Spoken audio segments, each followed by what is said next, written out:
유네스코 아시아태평양 국제이해교육원의 임현묵 원장님을 모시고 말씀을 청해 들어볼까 합니다.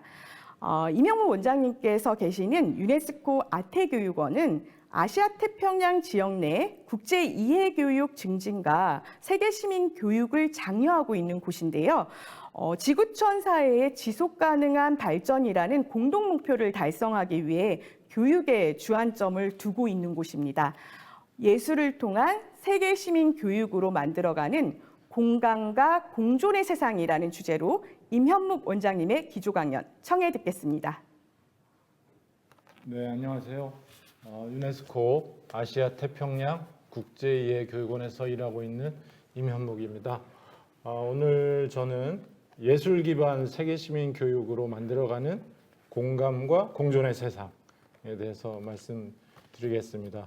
오늘 이렇게 귀한 기회를 주신 세계시민 포럼에 감사 말씀 먼저 드리고요.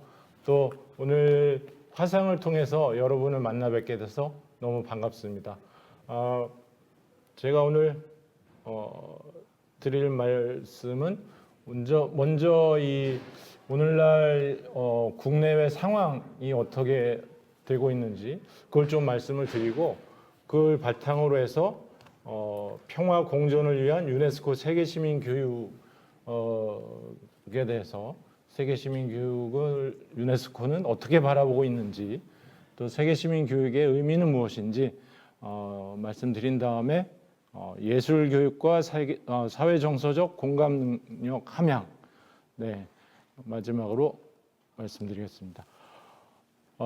저는 지금 시대를 특징짓는 키워드를 하나 이야기하라면 자유주의 시대가 저물고 있다라고 이야기할 수 있다고 생각합니다. 지금 얼마 전에 미국에서 트럼프 대통령이 당선됐는데 지금 여러 그 트럼프 당선을 두고 여러 이야기들이 많이 나오고 있죠.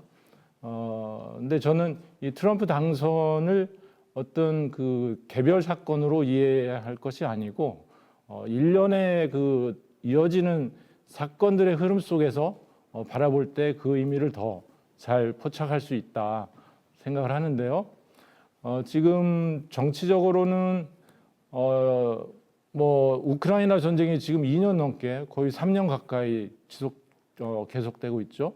그다음에 팔레스타인에서도 그야말로 이 인도주의 재앙이 벌어지고 있고, 근데 이런 문제들이 이전에 그 2차 대전이 끝나고 나서 유엔을 중심으로 해가지고 이 상임이사국 5개 나라가 협조를 해서 세계 평화를 유지하고 또 증진하는 이런 체제였는데 그거를 우리가 자유주의 체제라고 부를 수가 있는데 이게 지금 무너지고 있는 거죠. 상임이사국 중에 그 한 나라인 러시아가 그 이웃 나라를 침공해서 지금 전쟁을 벌이고 있고, 그다음에 이 전쟁에 대해서 상임이사국 사이에 협조가 안 되고 있는 상황이죠. 그다음에 경제적으로도 많은 특히 강대국들이 앞장서 가지고 자국 이기주의를 너무나 심하게 강하게 지금 밀고 나가고 있고, 그래서 이 자유무역 WTO라는 자유무역 체제가 또 허물어지고 있고, 또 이 문화적으로는 이 영어에서 리버럴이라고 하면은 자유라는 뜻도 있지만 교양이라는 뜻도 있거든요.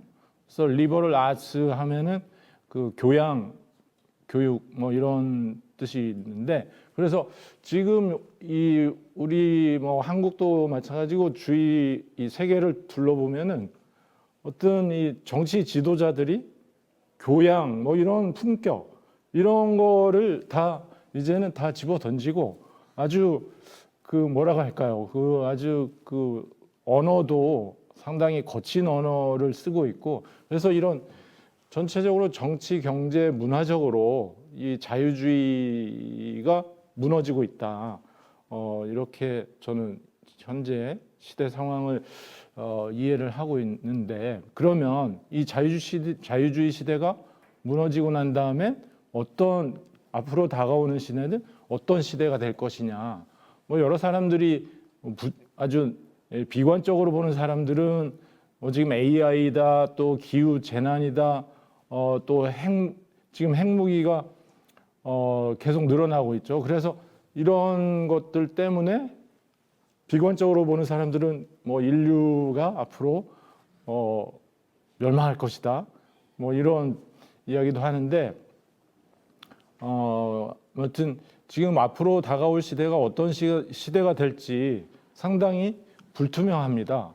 그래서 지금 이 현재 시대 전환기라고 할 수가 있겠는데, 이 시대 전환기에 특히 뭐 미국은 말할 것도 없고 많은 나라들이 그야말로 각자 도생의 그런 상황에 놓여 있다.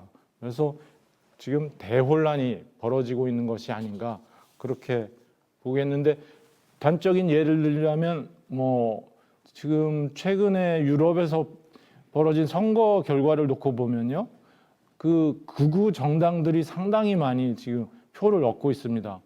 최근에 프랑스 대통령 선거에서도 극우 정당이 2위를 차지할 정도로, 여기 지도에 보면 극우 정당의 득표율이 38%나 되죠, 프랑스.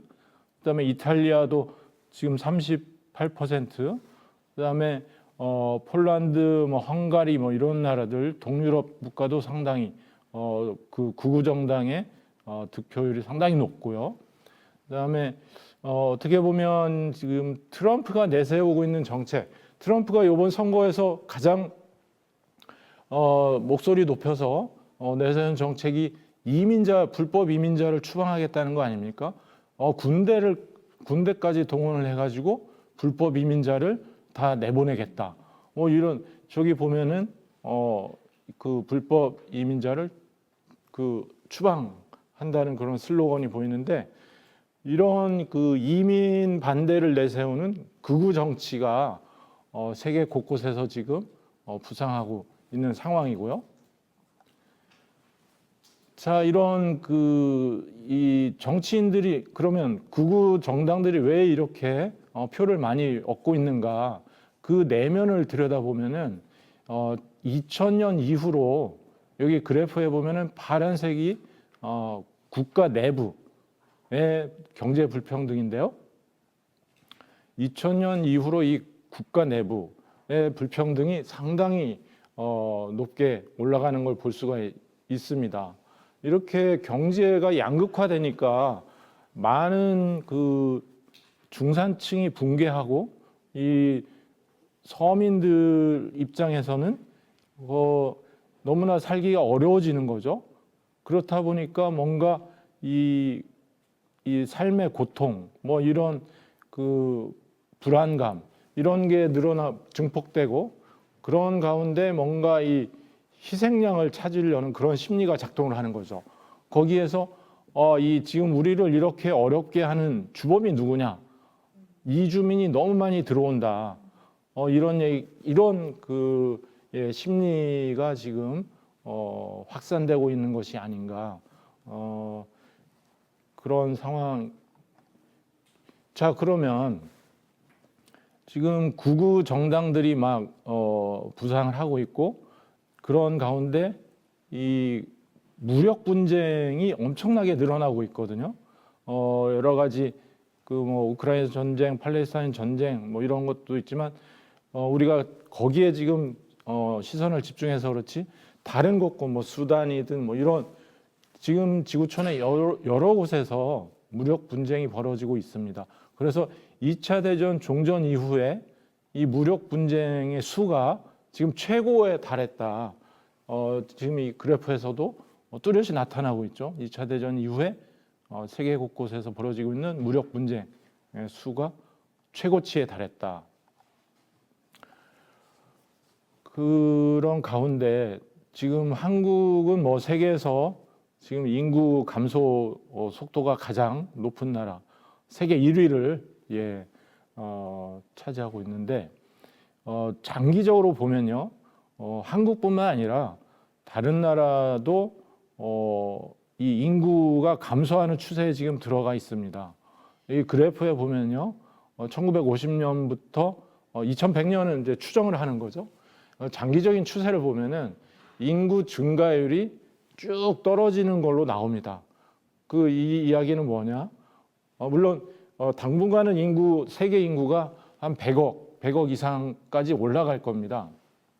근데 그 정점을 찍고 난 다음에는 세계 인구가 줄어들게 되는데, 자, 이렇게 세계 각국의 인구가 줄어든다는 의미는 무엇이냐? 지금까지는 모든 나라에서 인구가 늘어났잖아요.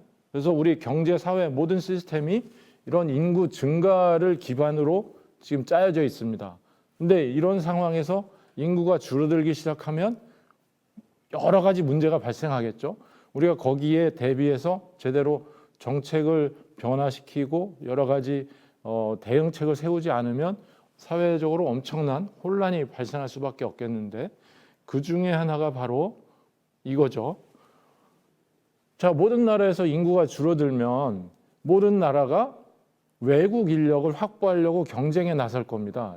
이미 지금도 많은 나라가 고급 인재를 확보하기 위해서 경쟁을 하고 있죠. 이 그래프에 보면은 그 전 세계적으로 외국 인재들이 가고 싶어하는 나라입니다. 외국 인재들이 이 전 세계에서 가장 그 나라에 가서 일하고 싶다라고 뽑은 나라인데, 2014년 이후로 보면 23년, 10년 동안 오스트레일리아가 7등을 하다가 갑자기 지금 2023년에 1위로 올라섰죠. 그러니까 전 세계 많은 고급 인재들, 많은 사람들이 오스트레일리아에 가서 일하면서 살고 싶다. 그런 지금 상황이고, 여기에서 보면 미국이 1위를 하다가 지금 떨어지고 있고, 캐나다도 좀 떨어졌죠. 2020년에 비하면. 근데 여기서 주목해보고 싶은 거는 일본이, 우리 이웃나라 일본, 우리 항상 일본하고 비교를 하기 좋아하는데, 일본이 보면요, 2014년에는 아예 순위에도 없었어요. 10위 안에 없다가 18년에 10위로 들어와서 2023년에 6위로 올라섰잖아요. 그만큼 일본이 이 외국 인재를 유치하기 위해서 특별히 지금 노력을 하고 있다는 겁니다. 과연 지금 한국은 어떤 노력을 하고 있는가? 자, 이 인구가 줄어드는 상황에서 모든 나라가 인재 확보, 외국 인재 확보를 위해서 경쟁을 하고 있는데, 그러면 이 외국 이주민을 많이 받아들이면 많이 받아들일수록 좋은 것인가? 이거는 절대선인가? 여기에 대해서 의문을 한번 의논을 해볼 필요가 있죠. 지금 캐나다에서 어떤 일이 벌어지고 있는가? 캐나다가 최근 2, 3년 동안 1년에 50만 명을 받아들인 거예요. 50만 명한테 영주권을 줬거든요. 그러면 1년에 50만 명이면 2년이면 100만 명, 3년이면 150만 명, 엄청난 규모의 이주민을 지금 받아들이고 있거든요. 그럼 캐나다에서 지금 어떤 일이 벌어지느냐? 집값이 엄청나게 오르는 거예요. 근데 정부는 무슨 얘기를 하느냐? 우리는 집을 많이 짓고 싶은데 집을 질 인력이 없어서 그동안 집을 못 지었다, 이런 거예요. 그래서 우리 집을 더 많이 짓기 위해서 그 이주민을 이렇게 많이 받아들였다. 근데 이주민을 왕창 갑자기 받아들이니까 집값이 완전히 천정부지로 뛰는 거예요. 그러니까 사람들이 집값이 엄청 뛰니까 사람들이 못 살겠다. 그래서 이 캐나다가 그동안 캐나다의 시민들이 이주민을 받아들이는 거에 대해서 상당히 이 높은 비율로 찬성을 했는데, 지금 완전히 바뀐 겁니다. 이주민을 더 이상 받아들이면 안 된다는 여론이 거의 60%까지 올라가 있어요. 그래서 이렇게 이주민을 받아들이는 거에 대해서 사회적인 논의와 사회적인 합의 없이 갑자기 받아들이게 되면 여러 가지 문제가 발생할 수밖에 없는 겁니다. 제가 어제 저희 그 아태교육원에 서울 남부교육청에서 몇 분이 오셔가지고 좀 이야기를 나누었는데, 그 서울 남부는 이제 구로구하고 영등포구, 금천구를 담당을 하는데 여러분 아시지만 구로구에 이 이주 배경 학생들이 많잖아요. 근데 지금 초등학생은 큰 문제가 없는데 중학생, 중도 입국해서 중학교에 들어오잖아요. 그럼 한국어를 못하죠. 그럼 어떻게 됩니까? 완전히 방치되어 있는 거예요, 이 학생들이. 그럼 이 방치된 학생들이 계속 크면은 어떻게 될까요? 이들이 청소년이 돼서 이 사회에 통합이 안 되고 이 사회에 대해서 뭔가 불만을 품게 되고 그러면 그 청년들이 어떤 일을 벌이게 될까요? 우리보다 앞서서 이주민들을 많이 받아들인 유럽과 뭐 이런 사회들에서 충분히 그 선례를 보여주고 있습니다. 어떤 문제가 발생할지. 그래서 지금 우리 한국도 이주민을 뭐 많이 받아들이겠다 뭐 이런 논의들이 많이 나오고 있는데 그 어느 정도가 적정한 선일지에 대한 사회적 논의가 중요하고요. 그다음에 한국에 들어온 이주민을 통합하기 위한 그런 대책과 노력이 다양한 노력이 중요하다. 그래서 그런 노력의 일환으로 세계 시민 교육이 중요하다고 오늘 말씀을 드리는 건데요. 그 세계 시민 교육에 대해서 여러 가지 관점이 있습니다만은 유네스코는 세계 시민 교육을 이렇게 정의를 하고 있어요. 더 정의롭고 평화롭고 포용적이고 지속 가능한 세상을 만들어 나가는 데 필요한 지식, 기능, 가치, 태도를 길러주는 교육이라고 정의를 내리고 있습니다. 얼핏 보면 상당히 명확한 정의 같기도 한데 좀 상당히 좀 추상적이죠. 쉽게 다가오지 않는 뭐 그런 정의가 될 수도 있을 것 같아요. 근데 오늘 주제가 또 세계 시민 교육에 가까이 다가가기인데 제가 이 세계 시민 교육을 실천하는 여러 선생님들 그 실천 사례를 들으면서 그 선생님들이 각자 나름대로 이 세계 시민 교육을 정의를 내리시는 걸 듣는데 어떤 한 선생님은 일상에서 공감할 수 있게 해주는 교육이다. 또 이렇게 정의를 내리시는 선생님도 있더라고요. 그래서 그것도 상당히 쉽게 다가오는 그런 세계 시민 교육에 대한 정의였는데 이 세계 시민 교육에서 중요한 게요. 지식만 우리가 길러주는 교육이 되면 곤란하다. 지식과 함께 사회 정서 측면, 사회 정서 역량을 길러주고 또 행동 역량을 길러줘. 이런 지식과 사회 정서, 행동 이 세 가지가 동시에 통합적으로 이루어져야 이 세계 시민 교육이 잘 제대로 실천되는 거라고 볼 수 있는데 여기서 특히 우리 교육이 자칫 좀 지식에 너무 지식 전달에 너무 치우쳐 있다 이런 평가를 많이 받고 있잖아요. 사회 정서 측면에서 이 공감 능력과 다양성을 존중하는 태도 이게 정말 오늘날 우리 상황에서 중요할 것 같고요. 그런 공감 능력을 키워주는 노력이 중요한데 이 공감 능력을 어떻게 그러면 키워줄 수 있는가? 이 공감의 반경을 넓히는 교류와 접촉이 중요하다고 합니다. 동등한 지위에서 접촉하고 친밀하고 다양한 접촉 이게 공감 능력을 키워주는 아주 효과적인 방법인데 이 친밀하고 다양한 접촉 이게 바로 예술 활동, 예술 체험이 바로 그런 방법이 되겠죠. 세계 시민 교육하면은 자칫 어떤 추상적인 가치, 뭐 평화, 인권, 문화 다양성, 지속 가능성, 뭐 이런 추상적인 가치에 관한 그런 이론적인 교육이 될 수도 있는데 그렇게 되면 학습자 입장에서는 상당히 뭔가 구체적으로 다가오지가 않고 또 흥미를 잃을 수도 있고요. 그래서 그런 측면에서 이 예술 교육, 예술 기반 세계 시민 교육이 상당히 효과적일 수 있겠다. 그런 생각을 하고요.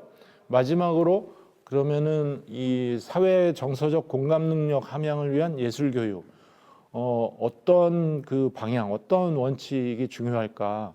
그 예술 체험은 이런 사회적 공감 능력과 확산적 사고 능력을 키워준다. 이거는 많은 실제 그 경험적 연구를 통해서 입증이 된 건데요. 그렇다고 해서 모든 예술 교육이 다 하기만 하면 자동적으로 이 사회 정서 역량을 키워주느냐? 그런 건 아니라는 거죠. 이 잘 구상된 그 예술 교육 활동을 통해서만이 이 사회 정서 역량이 함양된다고 합니다. 그래서 오늘 제 발표 이후에 선생님들께서 구체적인 실천 사례를 말씀해 주시는 것으로 아는데, 네, 그런 실천 사례를 통해서 이 잘 설계된 예술 교육이 어떻게 사회 정서적 공감 능력을 키워주는지 잘 살펴볼 수 있을 것 같습니다. 네, 여러분 저의 발표를 들어주셔서 감사합니다. 네, 잘 들었습니다. 이명훈 가태의원 원장님. 그 원장님 강연 너무 잘 들었는데요. 오늘 왜 우리가 이런 자리를 마련했는지 정말 알 것 같은, 이해가 쏙쏙 되는, 전 처음에 너무 어렵지 않을까 이렇게 생각했는데 그런 강연이었던 것 같습니다. 정말 선주민과 이주민의 갈등, 그 안에서 서로를 공감하기 위한 이런 교육의 중요성, 특히나 정서, 공감을 더 잘할 수 있는 이런 예술 교육에 대한 세계 시민 교육이 그냥 딱딱한 것이 아니다. 우리의 진짜 삶에 대한 문제고, 서로 만나서 어떻게 교류하고 관계를 맺고, 그런 안에서 서로 공감을 어떻게 만들어 나가느냐에 따라서 진짜 세계 시민 교육이 필요하구나, 이런 생각을 또 할 수 있는 시간이었습니다. 너무 잘 정리가 돼서요. 정말 이렇게 우리 사회의 혐오라는 아까 키워드를 잠깐 이렇게 말씀해 주셨는데, 이렇게 누군가를 탓하려고 하는 이런 진짜 예측 불가능한 이런 사회에서 그런 것들이 아니라 서로를 진짜 이해하는 이런 공감에 대한 능력이 정말 필요한 것 같습니다. 이런 와중에 제가 질문 하나 드려도 될까요? 네. 질문 하나, 학반전에 네. 질문 하나 드리도록 하겠습니다. 지금 정말 트럼프가 대통령이 되고 전쟁도 일어나고 있고, 이 사회가 경제적으로도 위축되고 있고, 또 인구도 절벽이고 이런 사회 속에서도 요즘에 우리 대중문화가 아주 핫하잖아요, 세계적으로. 네. 특히 저도 요즘에 깜짝 놀라고 있는데요. 예전에 술자리에서 했던 게임 노래 아세요? 아파트 이런 거 아시나요? 네, 이게 요즘에 빌보드 차트에 올랐어요. 네, 네. 네, 그래서 로제와 브루노 마스가 함께 부른 아파트, 이게 빌보드 차트에 진입했는데 우리 원장님이 생각하실 때 이 빌보드 차트에 들어간 의미, 이거 어떻게 좀 해석하시는지, 어떤 느낌이세요? 네. 네, 저도 많이 들어봤는데 이 노래가 그 멜로디가 너무 귀에 쏙쏙 들어와가지고, 예, 저도 막 흥얼거리게 되는 그런 노래인데, 근데 저는 이 세계 시민 교육의 관점에서 이게 너무 그런 한국의 정서를 세계인이 공감할 수 있다는 거, 그런 차원이 너무 대단한 것 같고요. 이 비단 음악뿐만 아니라 최근에 또 한강 작가의 소설, 한강 작가가 노벨 문학상을 타기도 하고 해서 이 한국의 이 문화를 세계인이 같이 즐기고 같이 공감할 수 있다는 이런 일이 우리 그 사람들이 우리가 한국인이기도 하지만 세계 시민이기도 하다는 이런 걸 느낄 수 있게 해준다는 점에서 상당히 세계 시민 교육 관점에서 대단한 일이 아닌가, 그런 그런 느낌. 예. 네, 감사합니다. 네. 정말 대중문화의 힘도 놀랍고, 정말 우리 문학, 그런 예술 작품의 힘이 정말 놀라운 것 같아요. 그래서 우리 세계 시민 포럼이 앞장서서 하고 있는 세계 문화예술 학교, 이런 부분들도 다 세계 시민 교육 맥락에서 진행이 되고 있는데요. 너무 말씀 감사합니다. 고맙습니다, 원장님. 감사합니다.